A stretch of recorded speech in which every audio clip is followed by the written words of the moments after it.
Hi, Holly. How So, are guys, you?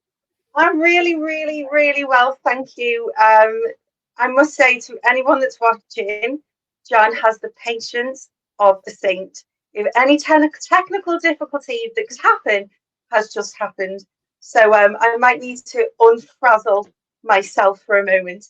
But before we dive into the last interview, oh, the pressure.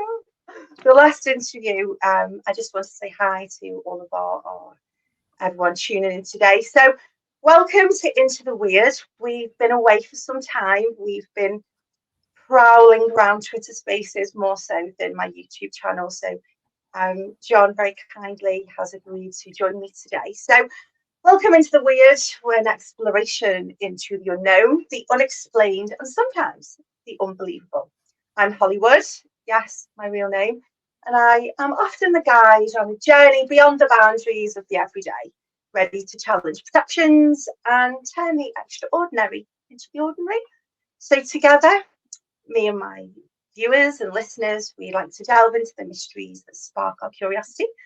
And I like to seek out truths that elude our day-to-day lives and maybe, just maybe, shift our perspective on reality. There's my spiel. So, buckle up, everybody. We are in for a good show. No pressure on you, John, as we voyage into the weird. I feel like I need a sound effect that goes dun, dun, dun at this point. So, ladies, gentlemen, beings of the world, whoever else is tuning in, welcome, Mr. John Ramirez. Clap, clap, clap. So, I've got a little bit to say about you, John, before we get into it. So, I hope I don't cause any red faces. So John, as a high school student, he toyed with the idea of becoming a lawyer, an engineer, or even a spy. But defying his father's advice, he initially delved into electrical engineering at the Illinois, which I've just learned how to say because I'm a Brit. I was calling it Illinois, which is definitely wrong. The Illinois Institute of Technology, but soon realised that really wasn't for him. So in 1973, John enlisted in the Navy, stepping into a path that would change his life. He excelled in the Advanced Electronics program, an experience that piqued his interest into the intelligence field. Heeding the CIA's advice, he then pursued a degree in political science from the George Washington University after his naval service.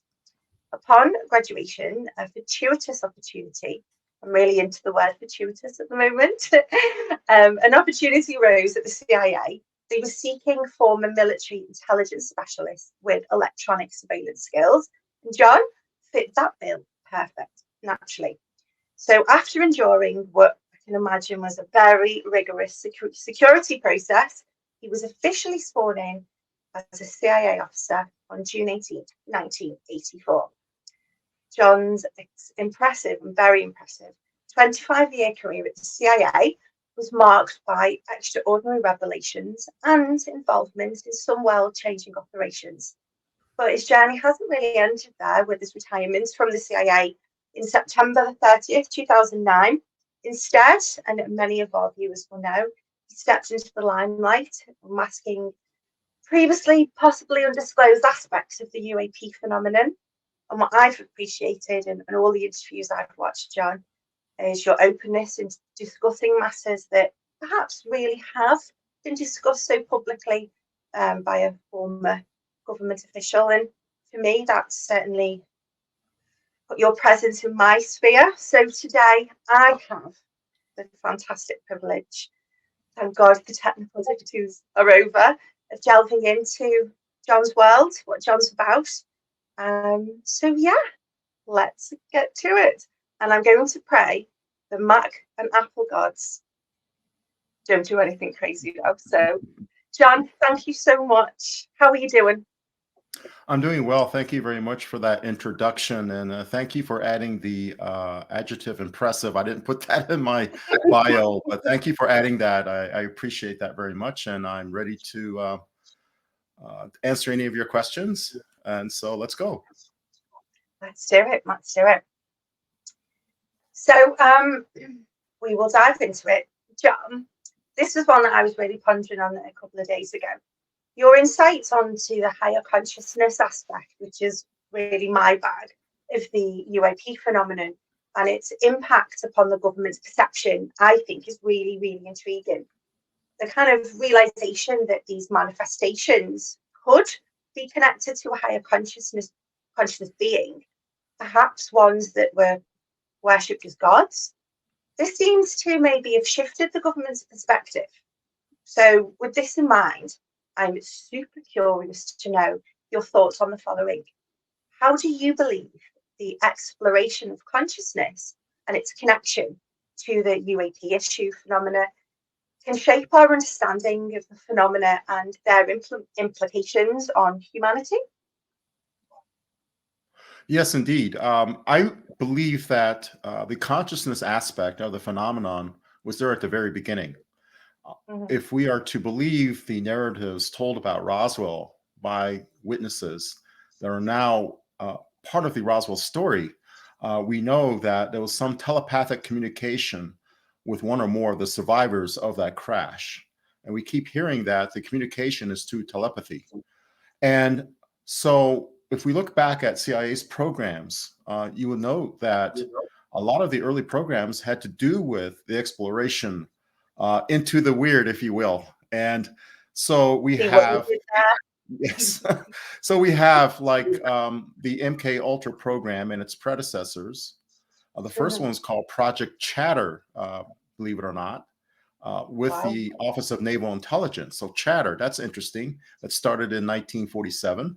And that eventually became the MK Ultra program, which was more about behavior modification, more so than mind control. But they did explore psychoactive substances like LSD and other substances, such as psilocybin, in a way of expanding consciousness. And so the early test subjects, when they took these substances, reported seeing things that did not appear to them in our 3D world.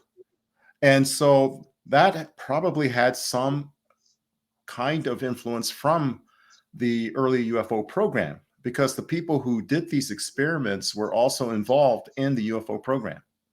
And for example, the early UFO program at CIA was done in the life sciences division. And life sciences, of course, is more about physiology, psychology, everything to do with this phenomenon other than the aerodynamic and aerospace components of it. Those components were held in the physics and electronics division at CIA. So one side did like, how do they fly? And the other side did like, how are they communicating? And so that's a big clue as to CIA's focus into consciousness, which became later the remote viewing program we all heard about. And remote viewing program is basically almost like a projection of one's mind to some other location. Ostensibly, it was done for spying purposes, for espionage. We're projecting the remote viewer into a secure location that he or she did not have access to physically. And so that's another extension of that telepathic, what CIA calls psychoenergetics. There's a whole bunch of words CIA uses, but psychoenergetics, telepathy, telekinesis, all of these high strangeness type programs were at CIA. And I still believe that there's exploration of these capabilities in terms of expanding human consciousness and also like accelerating or advancing human potential. And I'll throw out another little nugget for you. We've heard about the super soldiers. Indeed. And, that goes into the realm of conspiracy theories that people don't believe or may believe there were super soldiers. And I think in the government, it's more, instead of saying super soldier, they would use the words enhanced warfighters.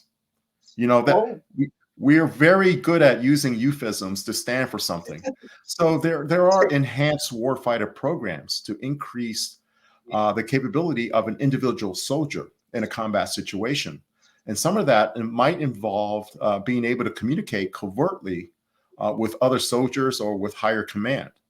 And so does that involve any kind of introduction of something between mind, body, and something mechanical or electronic, that could be probably a compartmented program. But those are the kind of things that the defense component called DARPA, which is the Defense Advanced Research Projects activity, in the Biological Technologies Office. So DARPA, DARPA, then Biological Technologies Office, BTO. Go look them up. Just Google them and see all of the programs that they're involved in. And it's unclassified, but you have to read in behind the lines to discern exactly what they're doing. So consciousness is really huge as part of this, because without consciousness, what's the use of even, they're just lights in the sky and visitors from someplace else, but they're communicating with us. They're experiencers, they're channelers. So what is the message is more important than how the message flew here. For sure. My journey into this world, I'm like yourself, an experiencer since childhood, and I could talk about orange orbs till the cows come home. And my kind of step into this world, shall we say, was certainly through the CE5 heist protocol, and that's kind of what I'm quite known for here in the UK. I lead expeditions to go out into the field and use our consciousness. And I wonder, what's your take? I know Jim Semivan was quite about CE5 and other notable sort of figures that it should be done with caution. I wonder what your thoughts are about whole human initiated contact, or CE5 spheres. Well, I would think my colleagues in the intelligence community will tell you that they are aware of CE5 protocols, but they would caution, be concerned or be wary of who you might invite in.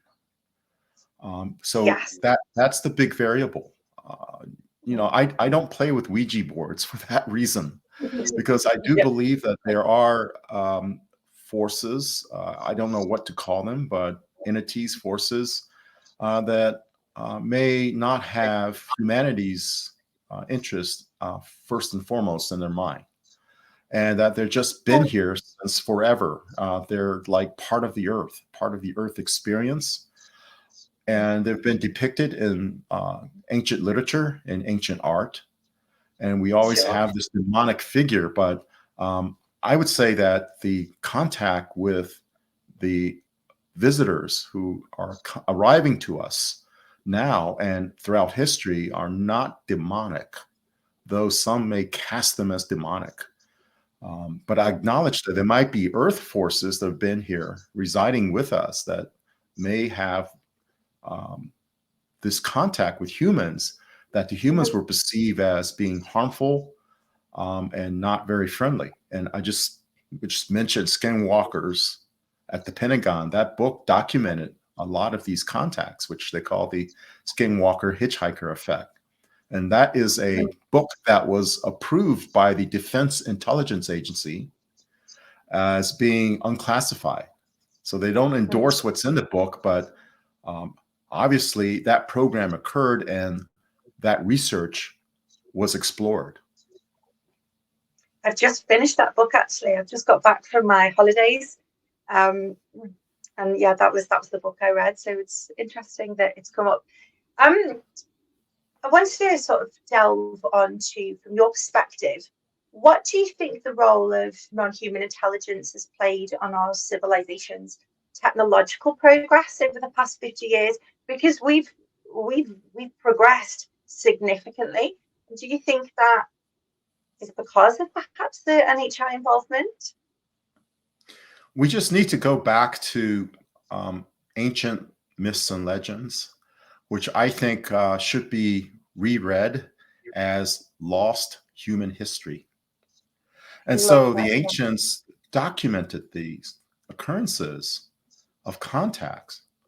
And of course, I just give you one example. Prometheus brought humans fire, and brought humans fire when the other gods did not want humans to have fire. And so you can read that myth as well. But that's an allegory. We look at these myths and legends as allegories of history, a retelling of history, an oral history, everything starts to make sense, especially when we look at earth religions that humans have developed from that early contact. And so there's always a divine being or divine beings involved in earth religions. And so in my mind, I would substitute that for non-human intelligence, and that they were here to help us, and that some of them were in conflict with each other themselves, and they may have fought for their predominance in human life. And so those who wanted to bring us fire, those who wanted to enlighten humans, those who wanted to have humans eat from the tree of knowledge, per se, let's say that, were punished, were cast off. And those who wanted to control that narrative, our relationship with the divine, they won out and established kingship and queenship among humans. And along with that, we also have priests and priestesses as interpreters for the king from that divine message. And just recently in the UK, of course, we had the coronation of King Charles III. And, he held an orb in one hand, right? And that represents the world, the worldly things. And that scepter represented the divine right of kings to rule over the world. And that's why we always see these monarchs holding an orb and a scepter, as this is where I get my authority from. And then who anointed King Charles III? Yes, the Archbishop of Canterbury, right? On behalf of the Church of... So this is just a recreation of a ceremony that existed since the early dawn of humans, when that first leader out of the cave brought that tribe out of the cave and started like little villages and towns. That there was always someone like divinely anointed to be in charge of everyone else. In the United States, we inaugurate the president, one hand on the Bible, one hand raised, and swears an oath. So help me God. Now, where did that come from? That's all coming down from ancient times of their relationship to us. But I think now they're coming to us mostly with a message that, hey, we live on this planet too. We lived here alongside of you. You just didn't know us for who we are, and you thought that we were gods, and some of us presented ourselves to you as gods in order to have some kind of dominion over you, to try to organize you. And we gave you knowledge. We gave you math. We gave you science. And if you look at the Sumerian texts, they knew a lot more about the world than we give them credit for, because we look at history so linearly, that, we are the pinnacle of knowledge. And before us, they didn't have the knowledge we have now. What I think what happened was that they did have the knowledge. That knowledge was lost or suppressed by other humans with agendas. And now we're rediscovering that knowledge through science. But through that science, we're going to rediscover our connection to the divine, to these non-human intelligences who've been here, who want to help us not destroy ourselves. That so perfectly takes me into my next question. You've got a couple of people mentioning about our sound. We did have some technical difficulties, so I hope you are all able to hear it. We probably are streaming through a different sound than the mic, but we're on, so we're here. But anyway, into my next question. In many UAP encounters, we've frequently had messages concerning environmental awareness, or stewardship of this planet, or protection of our only home. I'm always drawn to the aerial school incident, and as children were given that message. From your perspective and your interactions in this world and in this space, what's your interpretation of this communication, and what's your thoughts on why? Well, for me, it's quite clear why, because we're doing some serious damage to our only home. But what's your thoughts around that, John? The same as what was conveyed to the students at Ariel, to you, and to many others, that we are very poor stewards of the planet. That giving dominion to humans over the planet does not mean that we can do with the planet what we will. And so we have done things in the name of progress that actually in the long run has hurt the planet and hurt ourselves also. Great.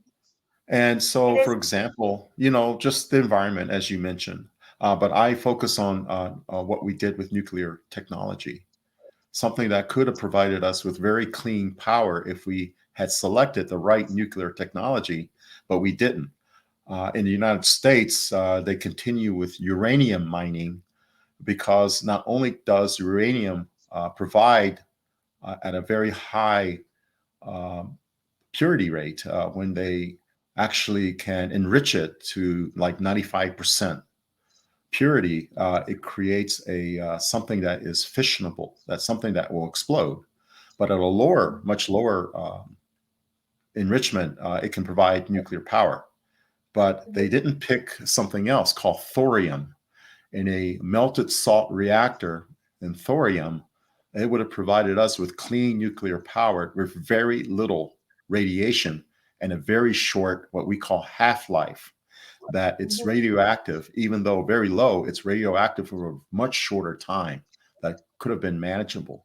The reason why we didn't pick thorium is because, well, first of all, there wasn't the technology to build a reactor that wouldn't corrode with salt. And secondly, you can mine thorium all day long and you can't make a bomb out of it. So let's go with uranium and make bombs and nuclear power plants. That's what we selected. And I'm thinking that, they may have a solution that does not require things that will be harmful to us in the long run, like uranium. Mm-hmm.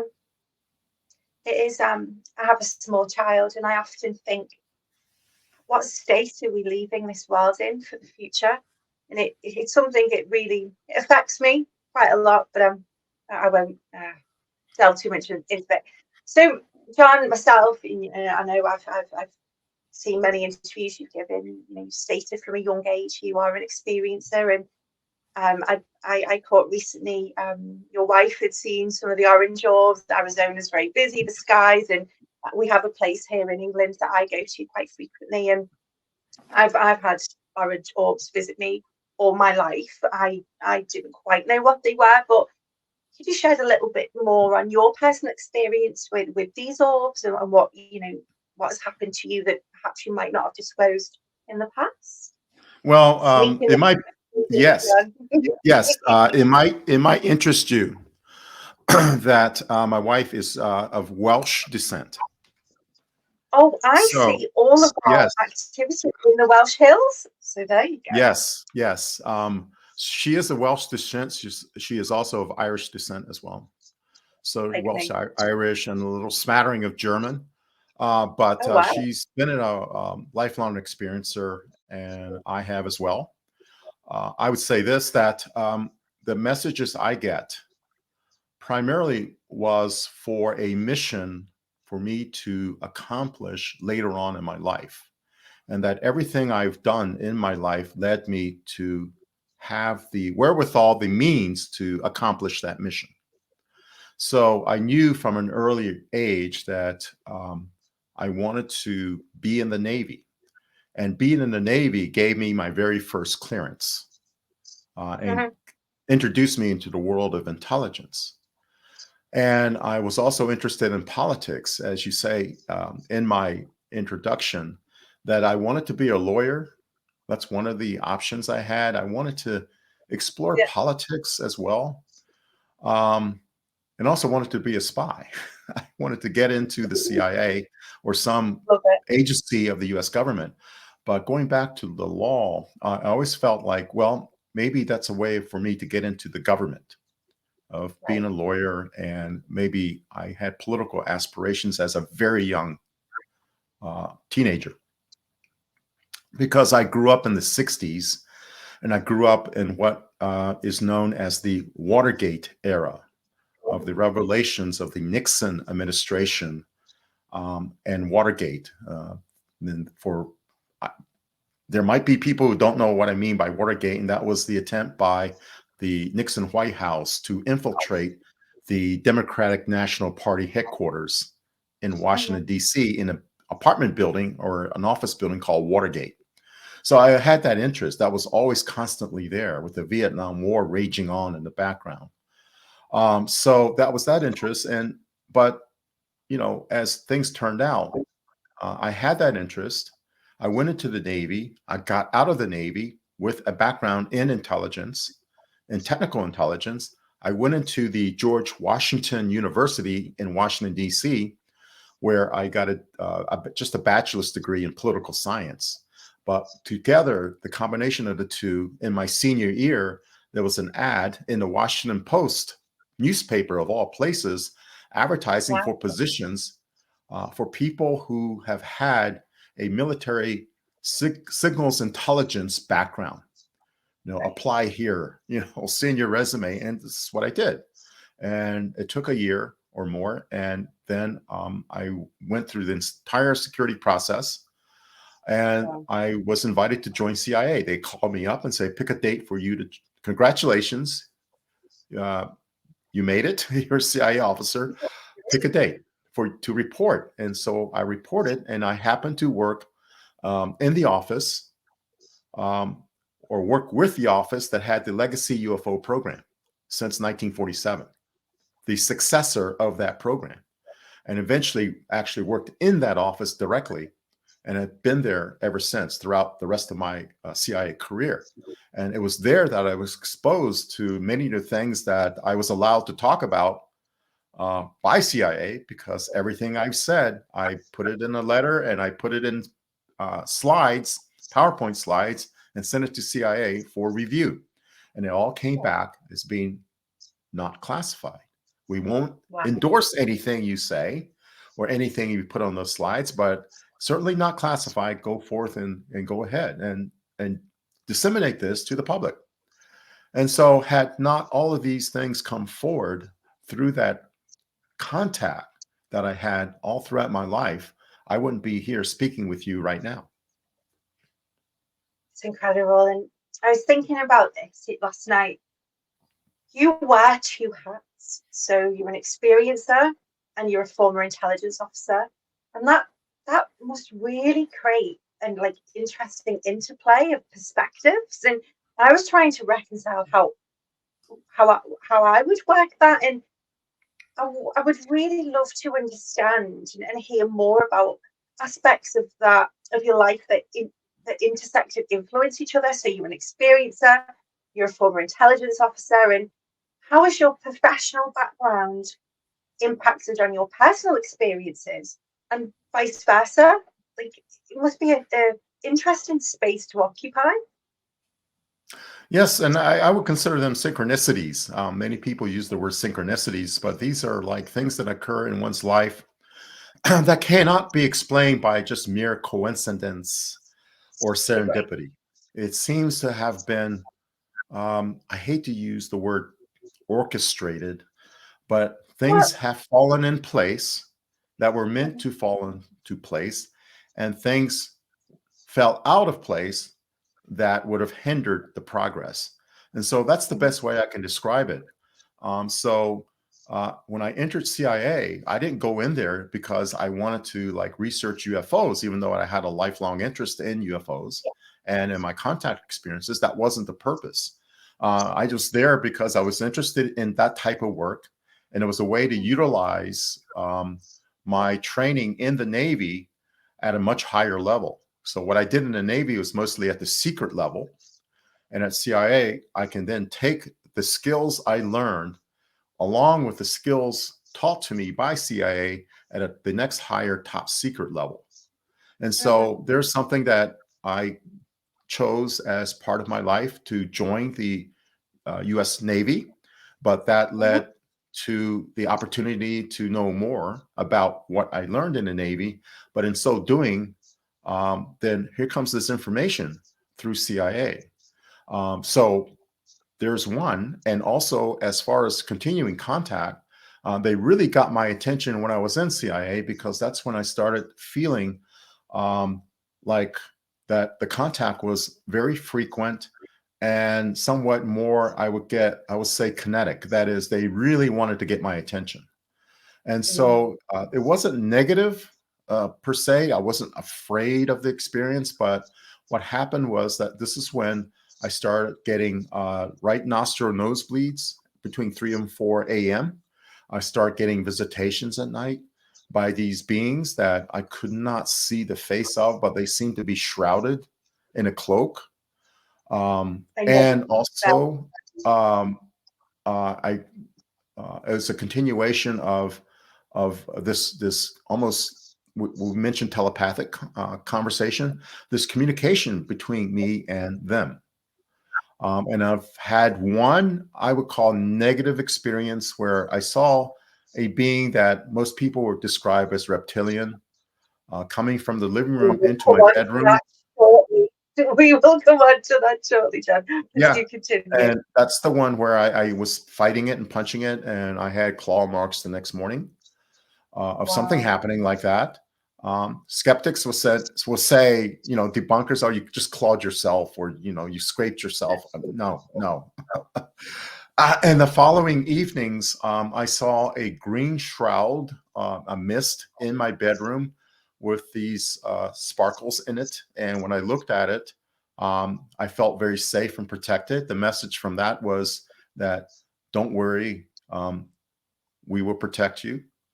And so go back to sleep. And so that's personal outside of work, but it informed me of more things in work, because that right nostril nosebleed led to a nosebleed that happened at work, which led me to be examined by CIA doctors, and they detected a surgical incision in my right nostril. That I never had surgery in my nostril, but they said, yeah, a surgeon went in there, and it's not a cut, it's a surgical incision, and may we remove something, maybe remove some debris, which I agreed to. And to this day, I've never received my medical records. They told me at retirement that my medical records are the property of CIA. In my medical records, there's a history of where I went to as part of CIA operations, as well Uh-huh. as the inoculations I needed to go to that foreign country. And so Right. obviously, they can't release it all, and I can't even get it redacted for them to release it to me. What I did was that I wrote to them and said, I know a doctor that I waive HIPAA, and HIPAA is the permission granted to waive your medical records. I don't know if they Right. have the same thing in NHS, but that's what it is. And so I think that was done, and I was told that you will not get your medical records, but there's a good chance the doctor will get those medical records, and that doctor is associated with the intelligence community and have the clearances and compartments to look into my medical records.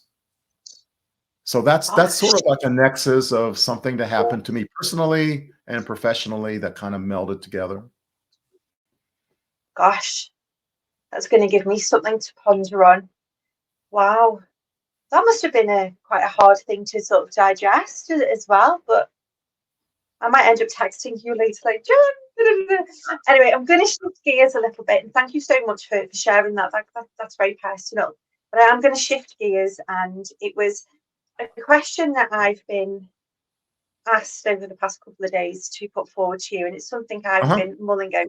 So Mhm. looking ahead, um, well, in more recent conversations, you've referred to disclosure as scheduled dissemination. With my Yes. northern accent, it's been quite difficult for me to get those words out. So, scheduled dissemination. Could Mhm. you peel back the layers on this concept and maybe shed some light on how you believe it actually functions? Mhm. Well, I come from the perspective of having been in CIA when there was absolutely no impetus to disseminate anything, because CIA's had the legacy program since 47, maybe before there was a CIA. Excuse me. Allergies here in Arizona. And so the CIA has had, and its predecessor organization, at least there were two, one immediately after World War II, and then thereafter, there's the Central Intelligence Group. They had the portfolio to look at these kinds of events. And so there was that legacy. And in 1952, there were craft seen over Washington, D.C., and that set the official Washington world in a tizzy. And that's when, and this occurred in July of 1952. Thereafter, there were meetings held, sponsored by CIA and the other parts of the government, to handle this occurrence, handle this event. So what happened? We thought that before, we just had these crashes, and we were able to retrieve, bodies or maybe some survivors, but we have parts of craft and we have bodies, and now they're showing up. What's going on here? And at that point, an officer in the CIA, which I can reveal because he's in the public record now, his name was Ed Taus, Tauss. I'm not breaking any kind of NDA because he's in the official CIA record. Ed Taus was responsible for the program to disinform the public. And it started in 52 in earnest.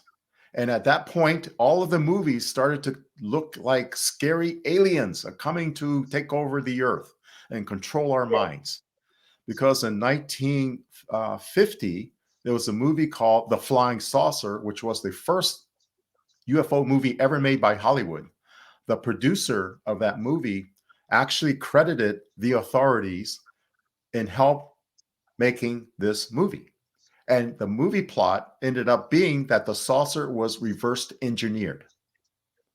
How's that for disclosure in 1950? And in 51, we have the classic, the original, the day the earth stood still. And at the very end, I urge people to find that on YouTube or whatever. There's a speech provided to the leaders and religious leaders and political leaders of the planet, saying the reason why they're visiting us is because we are destroying ourselves, that we have nuclear weapons and we're destroying ourselves. That's why they're here, and they're going to watch us. And when we get ready to clean up our act, they'll come back. But if we don't clean up our act, they'll be back to help us clean up our act. That was the whole plot of the day the earth stood still. And of course, the alien was a humanoid, a human-looking person with a artificial intelligence robot behind him. How much disclosure can you get before 1952? Right. Things are going positive. 52 and beyond, scary aliens attacked. And it's not until recently that the messages have become more positive and incorporated a time travel or time element in the plot. And so one of my favorite more recent movies is called Arrival. And that one was about, the heptoids, these beings with like 8 arms, and devising a language to interpret their ink blot messages. And that also had a time travel kind of theme behind it. So I think the more recent disclosure, the soft disclosure through entertainment, has been more positive. And I believe that the part of this controlled dissemination is to release more information to the public starting in 2017, a 10-year program, I think, because in 2022, Lou Elizondo said, find a hobby for 5 years and they'll all come out. So 22 plus 5, 27. So maybe 2027. But I think that the initial part of that disclosure is to at least acknowledge what Dr. Gary Nolan has stated at the SALT I conference. My gosh, just 18 minutes. And that's pretty much what the government could potentially say real soon now. And I don't think he would have felt comfortable saying what he did just a few weeks ago had he not known that the government will officially state this in the near future, not in years, but in months to come. Yeah, I must shout out Jay, our mutual friend from Project Unity. He captured what Gary said, and he posted it to his channel, and I've shared it with projects. I've shared it with my family who think I'm a bit crackers because I'm into this topic, and I'm like, someone of his caliber and status and everything, he's not just woke up today and decided to say this publicly. So I'm so glad you've touched on that, because I'll link it as well to later on for everyone. If you haven't seen it, you should go watch it, right? People should see it. Yes. Very informative. What do you think, thinking about scheduled dissemination then, what might we expect to learn from those that could be steering the dissemination throughout this year and next year? Is there anything more you think that is on the horizon that you could perhaps share? I think as part of the schedule, I like I said, the very first thing the government needs to admit, one is that the government has lied for decades, and we know that. Anyone who's been an experiencer, who has been in direct contact with these beings will tell you the government is lying about this. Anyone who has seen craft with their own eyes will tell you the government has lied about this. The government needs to confess that, yes, it has lied to the world about the reality of the phenomenon. And secondly, the reality of the phenomenon is this: it's not foreign adversaries. It's not swamp gas. It's not the planet Venus or meteorites, or you just saw an airplane. It's non-human technology that's flying, non-human. And the government knows that. And apparently, Dr. Nolan knows it too, because he revealed it all, that this is what the government knows. And not only that, we have parts of craft, we have metamaterials. Didn't he not say that we have a craft? I don't know. I have to go back and look at the transcripts. But he revealed a lot. So as going forward, beyond just stating that, which is more what I call the hardware aspect, we need to look at the wetware aspect. Wetware, borrowing a phrase from William Gibson, who wrote the book Neuromancer, wetware, that the interaction of these beings with the humans, with us, is the most important aspect of the phenomenon, because that's where the messaging comes through. We can't get there. That's way out there. We can't get there until we talk about it's non-human, the technology. And then the next question is, okay, if it's non-human and it's technology that's flying, who's flying it?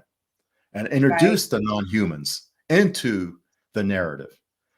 And if the government knows about these non-humans, has the government been interacting with these non-humans and not telling us?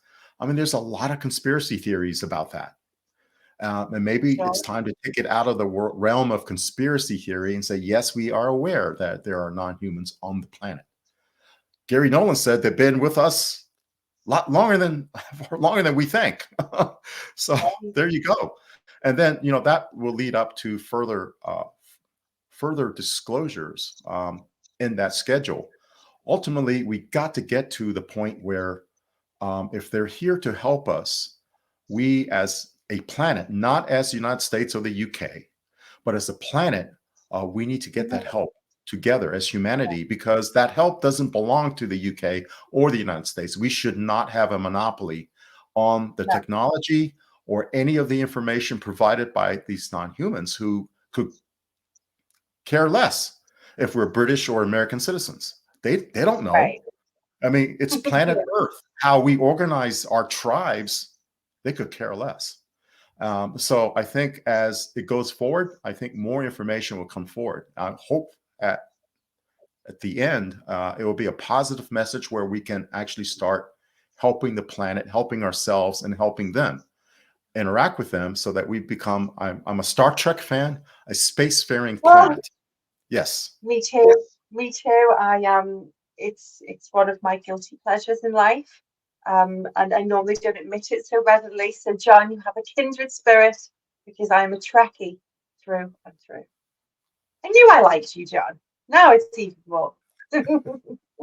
um, Recently, Mario Woods, Rob Salas have spoken out from, whistleblowing, and I found that inspiring, brave.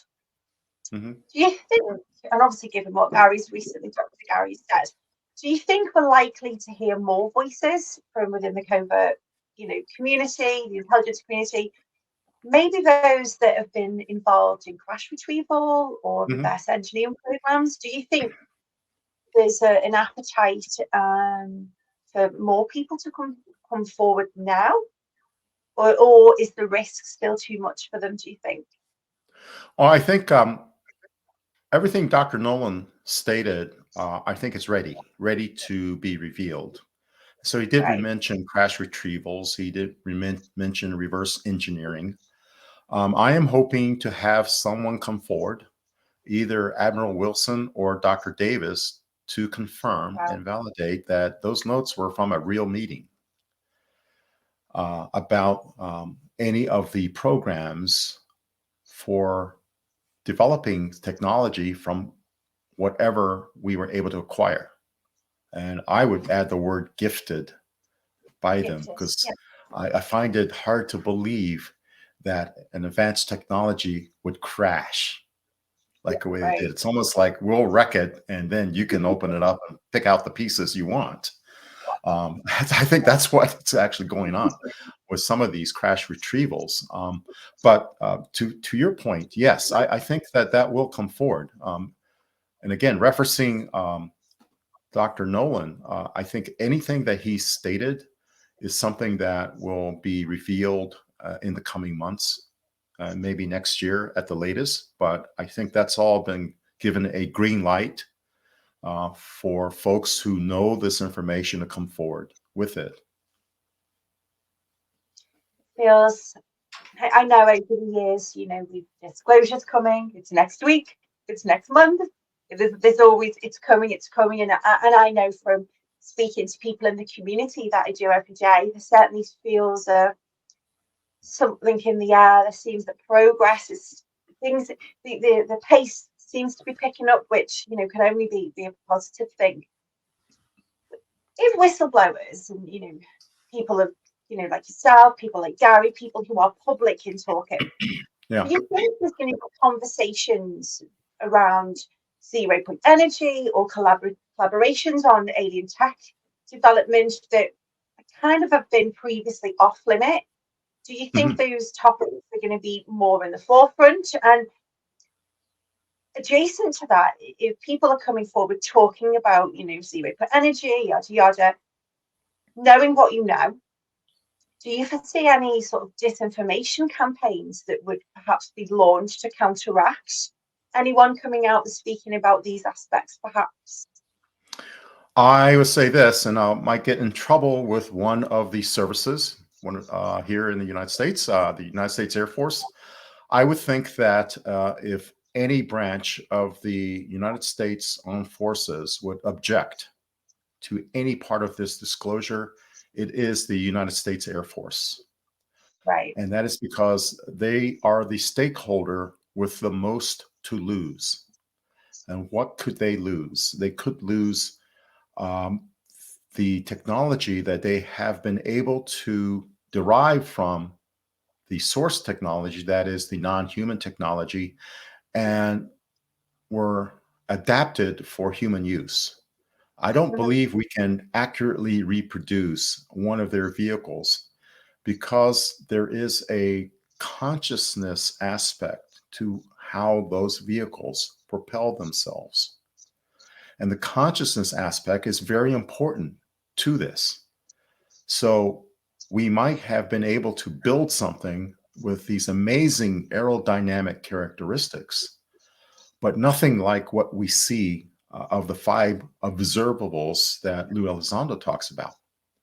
Nothing that can go from, as we say in the Navy, from the deck, that is the surface of the sea, up 80,000 plus feet in a matter of seconds.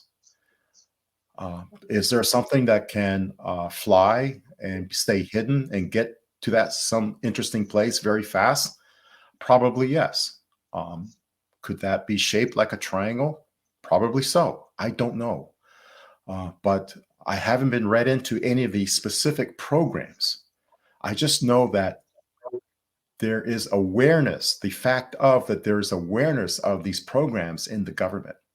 So that's how I stay out of trouble. There's nothing I can say that can be validated or verified saying, yes, I know what vehicle it is and I know how it was designed. In fact, I'm not even an engineer. I couldn't even describe it to you. I'm not a physicist. I couldn't describe it to you. I wouldn't know how it worked. But is there something like that? I would say that's a pretty good guess that that's true. So yes, and in fact, the people coming forward as part of what will happen kind of officially, that is sanctioned by the US government, they're not whistleblowers. Right. Let's remove that title from them. They are witnesses. They're going to give testimony as witnesses, not as whistleblowers. They have the sanctioned permission to do so. Right. And a whistleblower is someone who is outside of that sanctioned permission and wanted to reveal something about something that the government is doing that could be a wrongdoing or a misappropriation of funds or anything like that. And in this case, what I call the disclosure I'm referring to and what Dr. Nolan alluded to is from witnesses who have the permission to say what they're going to say. Now, could there be disinformation? Again, I don't think any of the people coming forward will disinform the public because their stories, I believe, have been checked out. There are ways to check out their stories, and there are ways to validate their credentials that they actually did have the top secret, sensitive compartment and information level clearances, and they were read into these specific programs, these compartments representing these specific programs, and that in their service record, it's verified that they actually were at these facilities. So it's quite different from other civilian disclosure efforts, which is mostly speculation. And you may have a smattering of people who know, but I would say that what's coming later this year will have a lot more verification and validation and much more vetting. Wow. We will journey back to that point in one of my next questions. I am really going to shift some gears right now, so do forgive me. Your intriguing slide 54 on Jay's when you did the presentation with Jay from Project Unity. I think that stirred up quite the debate. I rewatched the episode recently as I knew we were going to be chatting. And it highlighted the supposed involvement of reptilians in our societal structures. Can you possibly elaborate on their purported interactions with government and civilization, perhaps? If people had paid attention to what I said, I use the word speculative, informed speculation. And so when people think of reptilians, they think of lizards. No, they're not lizards. They're people with reptilian ancestry that may look quite human to us. Right. And they may have had some development into humanity. There may have been many, many non-human races, speculative again, that helped us evolve outside of natural evolution. Otherwise, we will still be living like our primate cousins right now. We developed at the same time as mammals, as primate mammals. Why were we accelerated? And so that might have some influence beyond natural evolution. So when I put forth that slide, again, going back to like, how is the world really structured? How is it actually ordered? I wanted to convey the idea that what we consider as humans, you and I and everyone listening and watching right now or in the future, that we may have had some advancement from other beings, one of them being these reptilian beings who are not in any way like lizard people. Some people see lizard people in their encounters, but they may have been beings that have been here a long time. Right. And so it's interesting, though, that when I look at some of the official logos launched by the National Reconnaissance Office, which is the actual secret space program of the United States intelligence community, they launch secret spacecraft in orbit. I can say that much, that they use these lizards as part of the logos. And I found that to be really strange. And they're lizards who are crawling all over the earth. So where did that come from? I would say this much. A lot of folks read books and they look at books and they think that, oh, this is just all conspiracy theory. It's just somebody's speculation. But I want to give a shout out to Mr. Farrell. I think Joseph. Is it Joseph Farrell? I pay attention to his books because they seem to be very well researched, especially those about Antarctica. And also give a shout out also to Mr. John W. Warner IV, who wrote the Little Anton series and other books looking back at the history of the early programs and its connection back to the Germans and their search for the Atlanteans. Yes. And so, who's controlling the world? Who is this shadow government? Who is the deep state? I hesitate to say I don't know who they are. I couldn't identify one or the other saying, yes, you're a member of the deep state or shadow government. But it seems that there's always people in the background who are not in government that seems to be pulling the strings. And so I point to the organizations we do know about, like the Bilderberg organization. The Bilderberg organization. I would point to the Bohemian Club in San Francisco. Right. As an example, there was once the Trilateral Commission. There's these other organizations like that that seem to have the pulse of the world.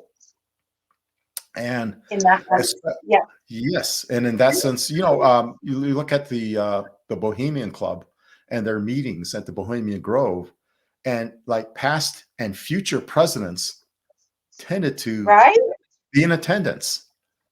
It's almost like, okay, you're next. Why is that? I don't know. So again, speculation, folks. It's not that I'm saying that we're mind controlled by reptilians, but we need to look beyond what the media tells us to look at and what the schools taught us in our history books. We need to look beyond that. And so that's what I meant to say. Thank you for putting a bit more kind of narrative to that. What I've always found quite interesting is when you start looking at the Bohemian Grove, some of these type of things, there's often a splash of occultism.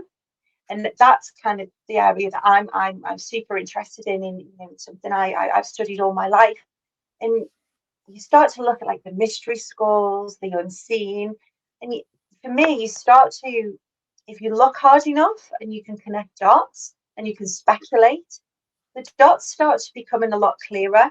And I think with with the massive amount of social media now, the fact that we can communicate, well, when I'm not having technical difficulties, we can communicate with all sorts of folks from all sorts of walks of life with all various degrees of knowledge. I really do think that there's a tapestry of the occult in this somewhere, and it's something I'm spending a lot of time delving into. So thank you, John, for putting a bit of note to that. Considering the sort of long-standing role of NASA, CIA, Air Force in managing some of the UAP related information or not managing outwardly, for me, and I may have this wrong, I'm a mere human, it appears that there might have been an intention, or there is an intention to eventually phase out the cover-up. Will we get the chance to witness historical UAP footage, maybe held back by these organisations, with everything that we're speculating to happen? Are we going to be given the, here you go, guys, this happened? Do you think that will ever happen, or will we move to a different phase? Well, let me give a message to those who are part of this disclosure event happening, that unless you guys release the actual data to back up what these witnesses say, it will all be for naught, because it's just more verbiage out there cluttering social media. So I firmly believe that they should actually allow civilian scientists who are not part of the US government or part of any government access to what they have. Show them the metamaterials, let them have the metamaterials for their own research. Let them see parts of craft or the entire craft if you have one. Let them see that and go from there, because as far as the government is concerned, what they did was more or less militarize the technology. They made something that was a super fantastic spy plane from the technology. And so that's what the Air Force wants to keep hidden. But in order to progress further, we need to incorporate non-government, I would say, participation as part of this disclosure. And let's finally show what we have in terms of actual videos. And for Lou, 23 minutes, you've been teasing for I don't know how long. Let's see it. I want to see that 23-minute video that he says will knock your socks off, right? I want to see that. I've never seen it. I would say that NASA should actually show what the astronauts have seen and photographed, as well as what the astronauts have witnessed in their travels to the moon and up in orbit. Excuse me, again, clearing my throat.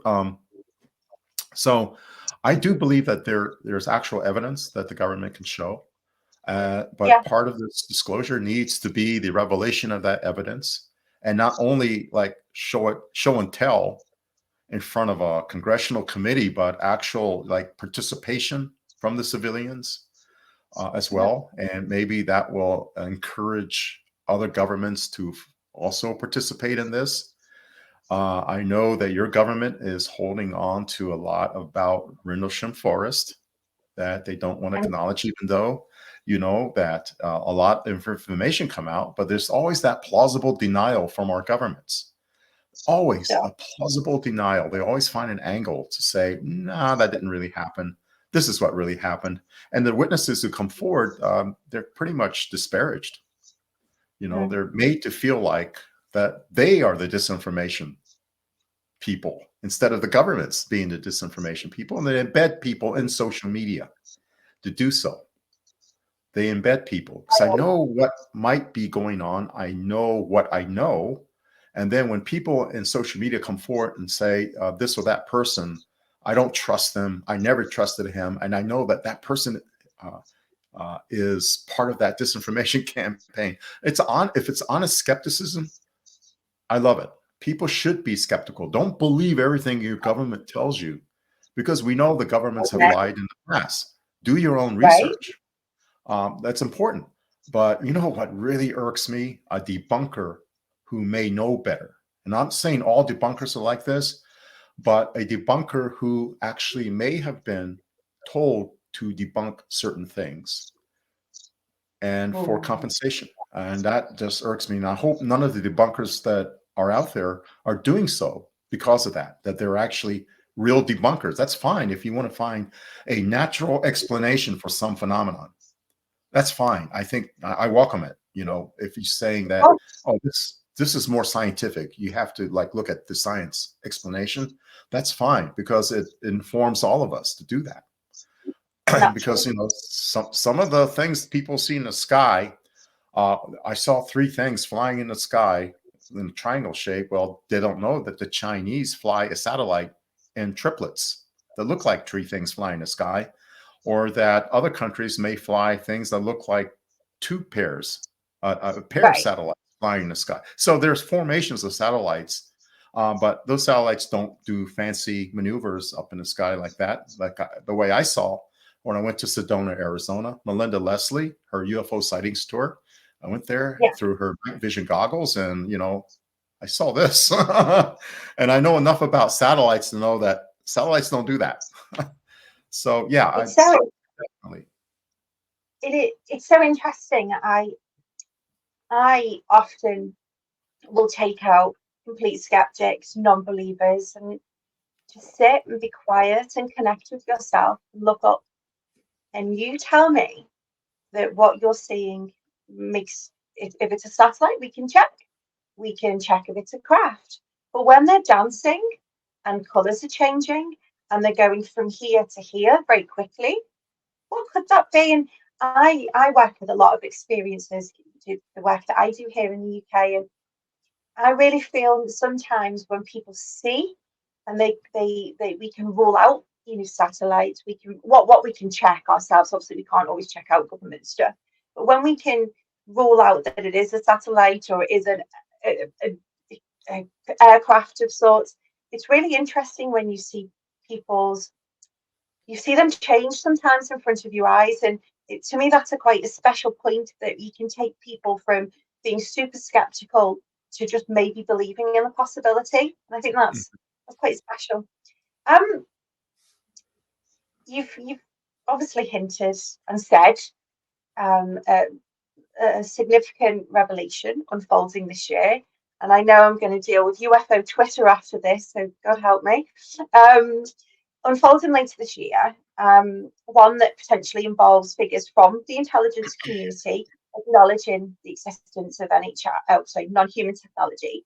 I believe it was John Brennan, former CIA director, said something in 2001 that certain UAP may represent another form of life, Yes. which is interesting. And James Clapper validated the reality of the UAP in a public appearance, I think, in the same year. And I don't know if you can answer this or not. Do you think that they could be among the voices that makes some kind of revelation or anticipated announcement later on this year? They certainly should be invited to be a witness. Right. Absolutely, they should be invited. I met John Brennan as a retiree. Every year, CIA invites retirees for a reunion back at headquarters, and I haven't gone to any of the recent ones, but I went back in August of 2016. And John Brennan at that time was still the director of CIA. And I think he would know a lot of information, not only as director of CIA, but in his previous posts at CIA, that he would have been exposed to a lot of information about what's going on. So, yeah, I would say he should be. He ought to be, and maybe he is. I feel like I need that sound effect again. Dun, dun, dun. I know I'm terrible for coming up with sound bites. I know you mentioned, I think I called it recent, sort of a couple of months ago, I'm not too sure where, that disclosure is not going to come as some big congressional hearing or people in front of a podium saying they're here. It's you've mentioned that it's going to be a bigger event. Could you unpack that a little bit for me? Are you able to? What does this big event look like? If I'm airing into areas you need me to shush, you can just shush me. But what could you put some narrative to what this big event could possibly be, John? I would never shush you in any way or form. I would say this, though. The point being is this, that the congressional hearings, although we are interested in what goes on in the U.S. congressional hearings, most of the world could care less. They're not watching, Right. right? I mean, who wants to watch a congressional hearing? And here in the States, you can probably watch them on YouTube if the committee decides to show them live through their YouTube channel. But for the most part, a lot of things happen in Congress that we're not aware of.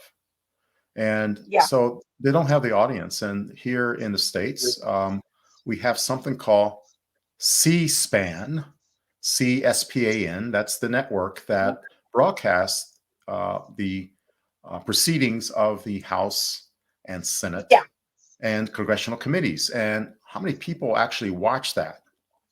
It's like watching paint dry on your wall. I mean, unless you're a policy junkie like I am, you're not going to watch that. So it will have to be something more dramatic, and it'll have to be something in the order of, and I want to put in my plug now because I like what they're doing.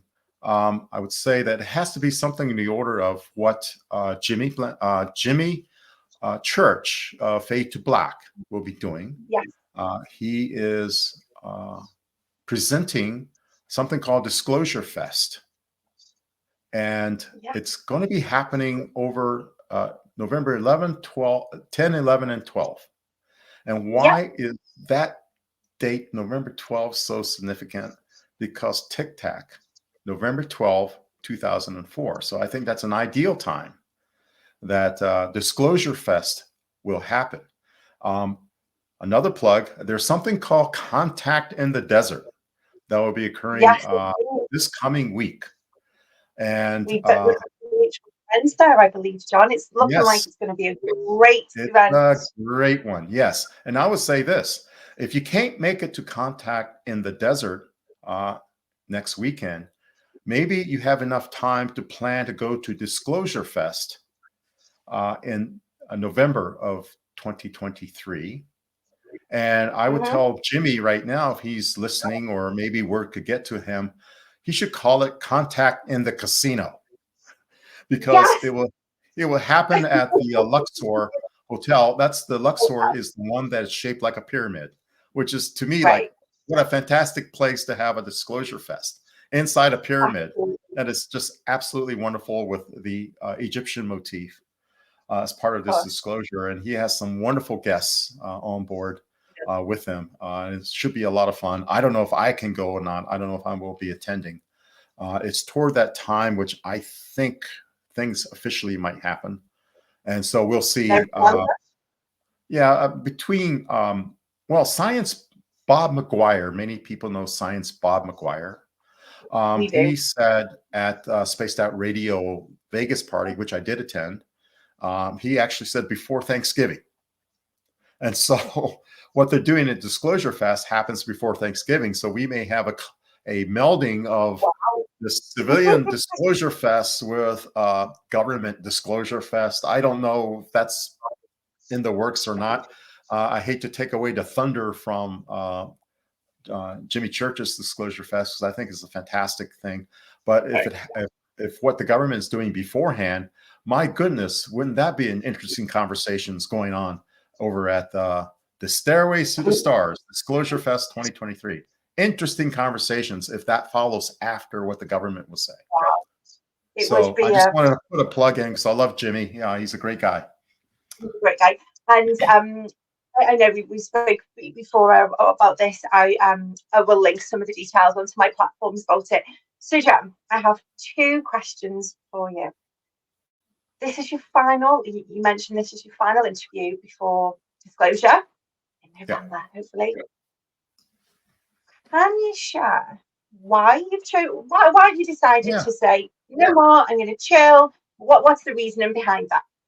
Because I don't want to say anything or speculate anything beyond my knowledge that might jeopardize what's going on.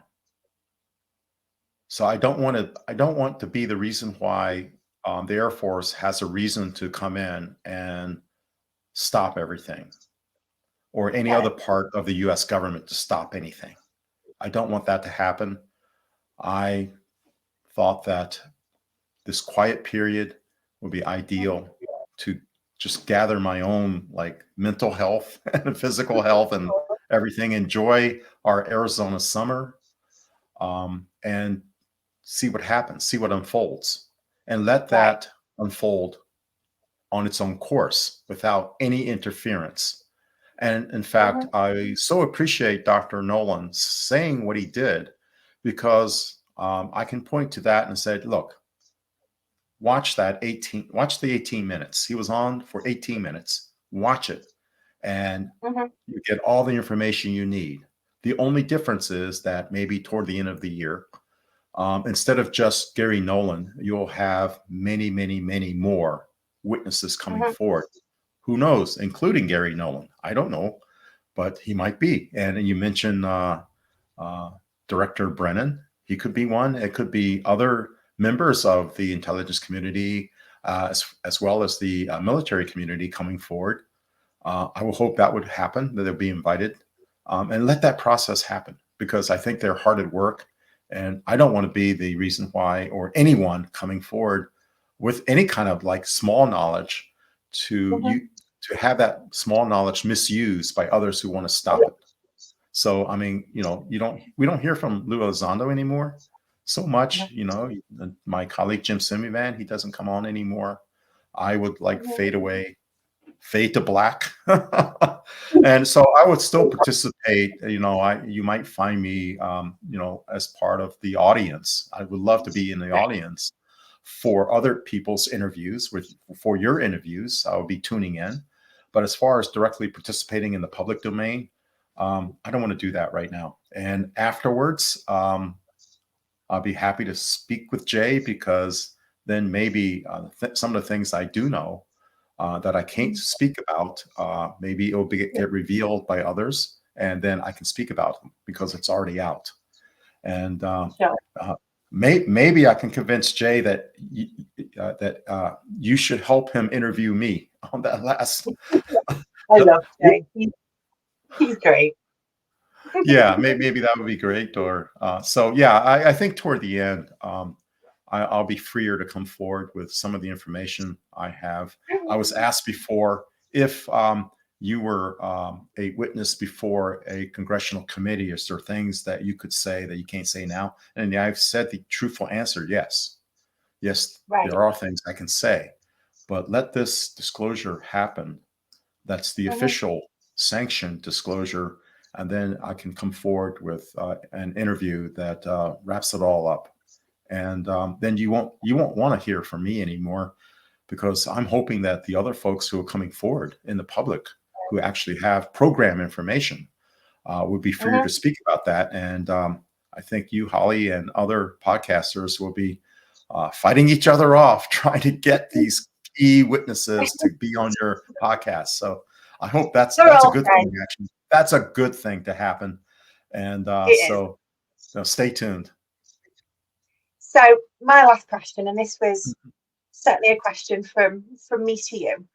Mhm. I've worked in PR all my life, so sometimes I can use some of my skill set. You've done so many interviews, you've spoke on so many topics, you're now taking a period of rest, as we've just talked about. But John, I feel like I need some kind of drum roll or something, the anticipation of it.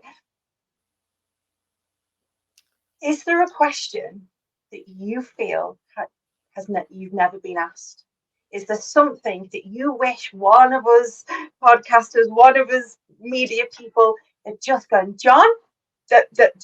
So, is there a question you feel that hasn't been asked that you would like to bring into this arena? As your last interview for a while, is there a question that should have been asked that hasn't, and you would like to talk about it?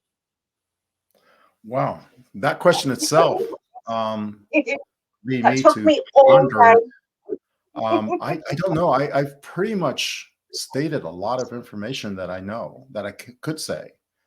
Um, I would I've got say, your brain now. yeah, I would say there is a question, but even asking that question might reveal the answer. And stay tuned until later. Um, but it has to do with the non-human presence already on the planet. Wow. And it has to do with that. And I think that will be coming forward, I think. It has to, because I always refer back to Dr. Nolan. He stated that, they've been here longer than we think. And so there might be some information about that. It's the interaction of these non-humans with humans. And I think that's the question, like, what is the nature of that interaction between non-humans and humans? And that's the question, I would think, because I think I can answer that based on the knowledge I have. Wow. I think we've got an interesting few months ahead of us. John, thank you ever so much for deciding to pick a little unknown from the north of England with my terrible accent to have this chat with you. I've been super thrilled and super delighted, and we journeyed a little bit into the weird. And massive thanks from me for joining us. Got a lot of interviews. I'm currently speaking to a couple of people that we've mentioned throughout the show over the next couple of weeks. So we've got a lot going on. I did want to touch on the event that you previously mentioned, but I will drop that into my socials. And listeners or future listeners, you will next see me for UFO Twitter Week from the 7th to 11th, where I'm speaking to Anjali, who you of course will know, John, Mike Barrett and Steve Merra and Marco Visconti, and a couple of special guests that I can't talk about yet. So if anyone just wants to know about UFO Twitter Week, catch me at that UAP girl to stay updated. But guys, we've journeyed a little bit into the weird. It's been interesting. I'm certainly going to have to go back and pick out a couple of these nuggets, John. And I'm sure UFO Twitter will be helping me for the next couple of hours. But as we come off there, I'll have a quick chat to you, John, if that's okay. But everybody, thank you so much for joining us. Keep exploring, keep questioning, keep looking up, because there's a lot to be seeing. Stay curious, stay weird, of course. Thanks, guys, for watching the show. My pleasure to speak with you and your audience, and thank you very much for having me. Thanks, Jen.